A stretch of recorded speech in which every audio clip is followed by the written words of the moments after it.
Well, Christians in Sweden are once again rioting and attacking police because someone hurt their feelings. Oh, did I say Christians? Oops, it's actually a different group. Shocker. You know, I was trying to keep things positive since it's Resurrection weekend, but some of you guys just won't let me stay positive.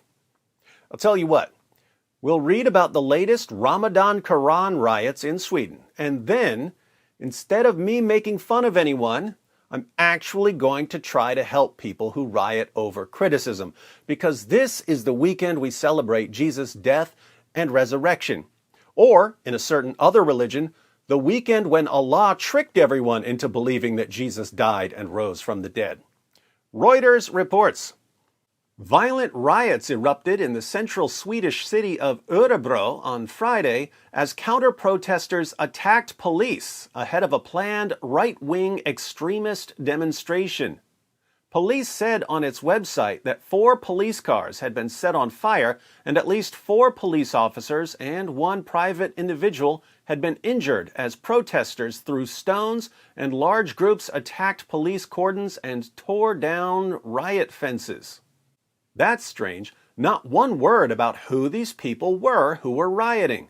In fact, the only people labeled extremists here are not the rioters, but the right-wing demonstrators.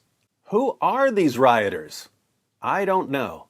But the violent riots were a response to a planned right-wing extremist demonstration, so it looks like the riots could have come from anyone who doesn't like right-wing extremists. The demonstration, which had received police permission, was organized by Rasmus Paludan, leader of Danish far-right political party Hardline. Police disbanded the demonstration to calm the situation and later in the evening said most counter-demonstrators had left the area. A number of counter-protests against planned demonstrations by Paludan, some of which were canceled, in Swedish cities have turned violent this week.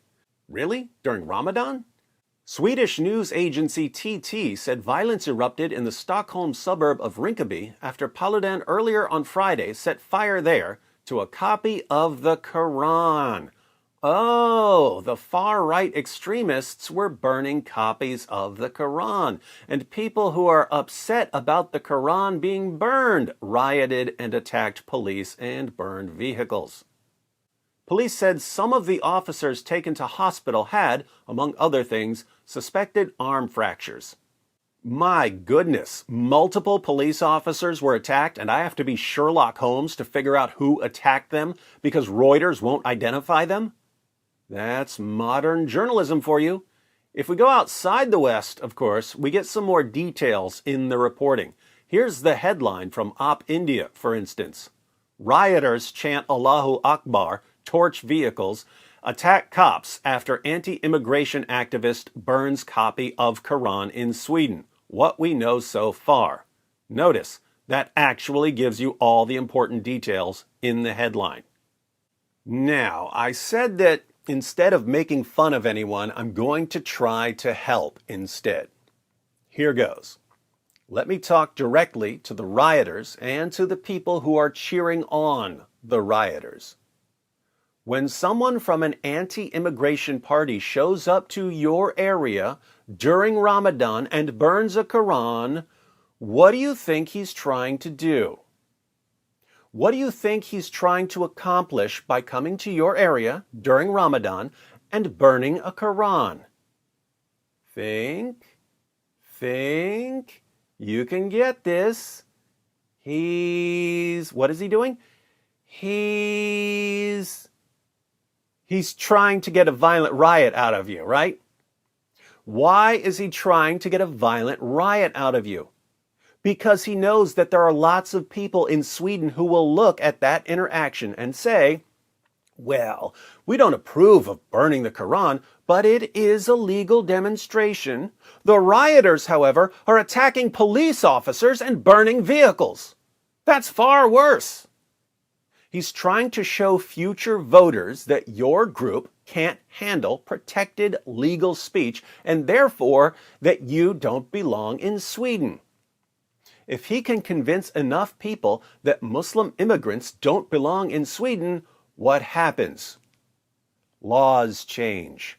That's his goal. And what do you do when he uses you for his political goal? You do exactly what he wants you to do. You give him the reaction he wants. You give him the reaction that helps him. As a rule, if your enemy is trying to get a certain reaction out of you, you do not give him the reaction he wants. In general, if your enemy is trying to get a certain reaction out of you, you should do the exact opposite of what he wants you to do. Just imagine how the people of Sweden and the rest of the world would react if you did the exact opposite of what Paludan wanted you to do. Just imagine he shows up to your area and burns a Quran, and you ignore him. The media comes to you and asks you how you feel about Paludan burning your book, and you reply, well, the Quran is very dear to us, so it hurts us deeply when someone burns it. And he knows that. He's trying to hurt our community. It seems like he's trying to get us to react violently so he can use our reaction for cheap political gain. But we're not going to respond with violence. We're not going to continue this cycle of hate. Instead, we're going to continue our Ramadan feast, and we're going to pray for Allah to guide him. Who would look like the undisputed bad guy? Paludan. Who would look like they're absolutely fine in Sweden? You. Who would stop burning the Quran because it doesn't get the reaction they want? Everyone. Get it? People are burning the Quran to get a certain reaction out of you. If you give them the reaction they want, you're encouraging them to burn more Qurans, which is the opposite of what you want. If you give them the opposite reaction, they don't get what they want, so they stop burning Qurans, which is what you want. Hope that helps. As I said, it's Resurrection Weekend, so I'm being nice. I want to see people getting along. But the next time you riot and attack police and burn vehicles, spoiler alert, I'm going to use it to expose your fake prophet. You proud of that. You proud of that. You proud of that. It is backfired on you. You proud of that. You proud of that. You proud of that. It is backfired on you. This is a part of a religion. There's a reason to it. Yeah?